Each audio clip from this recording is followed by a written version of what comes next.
नमस्कार दोस्तों, स्वागत है आपका रिंकेश परेन चैनल में। दोस्तों आज का जो टॉपिक है वो है बोन फ्रैक्चर के बारे में।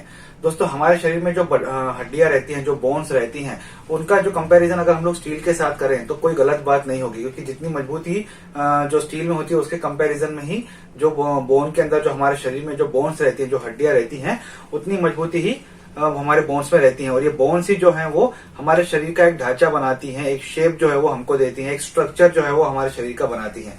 और यही बोन्स हैं जो हमारे शरीर का जो वेट है वो बियर करती हैं। और हम लोग कुछ एक्सरसाइज, फिजिकल एक्सर्शन, जो भी हम लोग एक्टिविटीज करते हैं उसमें हमारे बोन्स का जो है वो काफी ज्यादा रोल जो है वो रहता है। लेकिन कुछ फैक्टर्स रहते हैं, जैसे कि एज फैक्टर हो गया, डिफिशियंसी फैक्टर हो गया, या फिर ओवर जो वेट अगर कभी कभी हो जाता है, या फिर एक ही जगह पे बार बार चोट लगना, या फिर कोई दुर्घटना होना, एक्सीडेंट होना, या डिसेबिलिटीज होना। तो ये कई कारण रहते हैं जिसकी वजह से ये मजबूत स्ट्रक्चर भी कहीं ना कहीं से टूट जाता है, जिससे हम लोग बोन फ्रैक्चर के नाम से हम लोग जानते हैं, यानी कि हड्डियों का जो है वो टूटना जो है हम लोग इसे कहते हैं। अब क्या होता है कि इसकी ट्रीटमेंट जो रहती है वो ट्रीटमेंट तभी हो पाती है जब पता चलता है कि बोन का फ्रैक्चर जो है वो किस तरीके से है।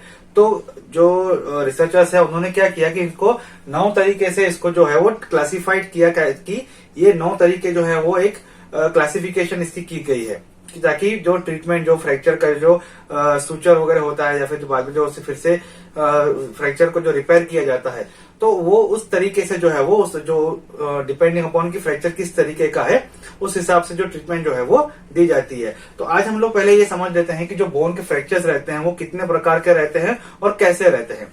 तो आज का ये सिंपल वीडियो रहने वाला है। तो ये कितने जो प्रकार के टाइप्स ऑफ बोन फ्रैक्चर जो है वो उसके बारे में हम लोग ये समझने वाले हैं। तो पहला जो टाइप आपको दिखाई दे रहा है इसे कहा जाता है ट्रांसफर्स, यानी कि क्लोज फ्रैक्चर। मतलब ये हड्डी का मैंने एक रूप बनाया हुआ है, एक शेप बनाया हुआ है, ये फ्रैक्चर कहीं से भी हो सकता है, ये कहीं से फ्रैक्चर हो सकता है। इसे मैंने इस तरीके से डिजाइन बनाई है कि ये इजी टू अंडरस्टूड जो है वो बनाई जा सके। तो सीधे तरीके से ही फ्रैक्चर होता है ये, यानी कि एक जो ट्रांसफर जो फ्रैक्चर रहेगा ना, ये बाजू हटेगा, सिर्फ एक फ्रैक्चर हो जाएगा। तो ये दोनों हड्डियां जो है वो ये अलग हो जाएगी सिर्फ। तो ये फ्रैक्चर जो रहेगा इसे कहा जाता है ट्रांसफर, या फिर क्लोज जो है वो फ्रैक्चर जो है वो माना जाता है और ये कहा जाता है। दूसरा रहता है ओपन या फिर कंपाउंड स्ट्रक्चर। ये ट्रांसफर स्ट्रक्चर के अपोजिट ही, फ्रैक्चर के अपोजिट ही आप मान सकते हैं कि ये सीधा ही का जो है फ्रैक्चर होता है, लेकिन ये हड्डियां कुछ बाहर की तरफ आ जाती है, मतलब हमारी स्किन की तरफ जो है बाहर की तरफ आ जाती हैं, स्किन को एक वुंड कर देती है, फाड़ देती है और वो बाहर की तरफ आ जाती है, इसलिए इसे ओपन कंपाउंड फ्रैक्चर भी जो है वो कहा जाता है। तीसरा हम लिखते हैं कि ऑब्लिक जो है फ्रैक्चर, मतलब ये जो बोन है तो ये इस तरीके से सीधा जो फ्रैक्चर था, अभी ये ऑब्लिक यानी कि एक तिरछा जो है वो इस तरीके से फ्रैक्चर जो है होता है, लेकिन ये बाहर नहीं आता है, ये वहीं पर रहता है, जैसे कि ये ट्रांसफर फ्रैक्चर है उसी तरीके से, लेकिन इसका फ्रैक्चर का जो शेप है वो ऑब्लिक शेप में रहता है।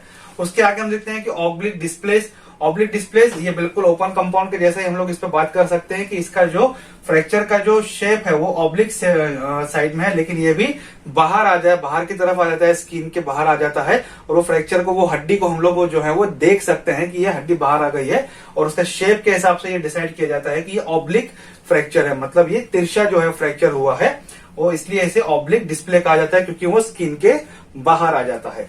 उसके बाद कम्युनिटेड फ्रैक्चर इसे कहा जाता है। कम्युनिटेड फ्रैक्चर का मतलब ये होता है कि जो फ्रैक्चर का है वो कहीं से जो हड्डी टूटी है उसके 3 से ज्यादा टुकड़े हो चुके हैं। ये इस तरीके से जो आपको दिखाया है मैंने यहाँ पे, तो इसके कई ज्यादा टुकड़े हो चुके हैं, 3 से ज्यादा टुकड़े होने को उसे कम्युनिटेड फ्रैक्चर जो है इसे माना जाता है। उसके बाद हम देखते हैं कि सेगमेंटल फ्रैक्चर जो रहता है, तो ये मान लीजिए बोन्स हो गए, उसके सेगमेंट हो गया, मतलब एक टुकड़ा जो है वो टूट गया ऊपर से भी और नीचे की तरफ से, तो ये सेगमेंटल, एक ये किसी भी तरीके से जो हो सकता है, ये कुछ सीधा या ऑब्लिक नहीं हो सकता है या कैसा भी हो सकता है, पर एक सेगमेंट मतलब एक जो उसका टुकड़ा है बीच में से या कहीं से भी वो टूट जाएगा, वो हट जाएगा, ऊपर से भी टूटेगा और नीचे से भी टूटेगा, इसलिए इसे सेगमेंटल जो फ्रैक्चर जो है कहा जाता है।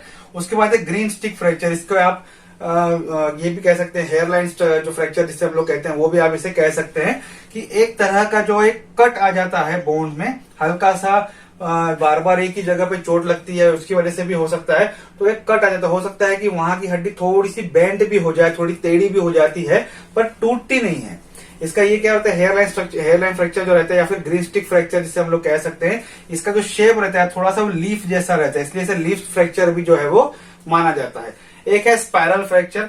मान लीजिए ये जो जैसे कि हाथ है, कोई दुर्घटना में ये मुड़ जाता है, ये टूट जाती है, तो ये जो हड्डी रहती है ये इस तरीके से हो जाती है, ये जो स्पाइरल हो जाती है। तो जो जब टूटता है तो उसमें एक स्पाइरल जो है वो स्ट्रक्चर, मतलब ये जो ऑब्लिक डिस्प्ले जो फ्रैक्चर दिख रहा है ऑब्लिक फ्रैक्चर के जैसे वो टूटता है, लेकिन उसमें कुछ स्पाइरल्स आ जाते हैं, इसलिए इसे स्पाइरल फ्रैक्चर जो है वो कहा जाता है।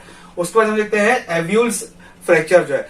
एव्यूल्स फ्रैक्चर क्या होता है कि जो लिगामेंट्स और टेंडन्स रहते हैं जॉइंट की तरह, मतलब ये जॉइंट रहेगा, उसके बीच में जो कुशन लाइक स्ट्रक्चर या रबर लाइक स्ट्रक्चर रहता है, लिगामेंट टेंडन जिसे कहते हैं। तो किसी ने कोई खिंचाव आ गया, किसी ने कुछ कहीं एक्सीडेंट में या कुछ मशीनों में कुछ सामान उठाते हुए बहुत जोर से खिंचाव आ जाता है, तो ये जो लिगामेंट्स और टेंडन्स रहते हैं वो खींच देते हैं, एक जोर से जो है खिंचाव आ जाता है। तो क्या होता है कि जो उसके आजू बाजू में जो बोन रहती है उसका एक हिस्सा भी टूट जाता है खिंचाव की वजह से। तो इसलिए ये जो फ्रैक्चर होता है एव्यूल्स फ्रैक्चर, ये लिगामेंट्स और टेंडन के आसपास जो पोर्शन रहता है बोन्स का वहीं पे ये देखने को मिलता है, इसलिए इसे एव्यूल्स फ्रैक्चर जो है वो कहा जाता है। तो डिपेंडिंग अपॉन की फ्रैक्चर कैसा है वो देखने के बाद डॉक्टर जो है वो आगे की ट्रीटमेंट और थेरेपी जो है वो डिसाइड करते हैं। आज का ये सिंपल वीडियो था, छोटा वीडियो था। इस वीडियो में मैंने सिंपली बताने की कोशिश की है कि जो फ्रैक्चर किस तरीके से होता है, उसके टाइप जो किस तरीके से होते हैं। जब मैंने चैनल शुरू किया था तो मैंने इसमें जो शुरुआत की थी, जो बोन से रिलेटेड ही मैंने शुरुआत की थी, तो आप इनिशियल वीडियोस जो है वो भी रेफर कर सकते हैं। कुछ इन्फॉर्मेशन जो बोन्स के रिलेटेड जो है मैंने उस वक्त भी जो है वो दी थी। आज का टॉपिक ये था। आई होप आपको आज का वीडियो अच्छा लगा होगा।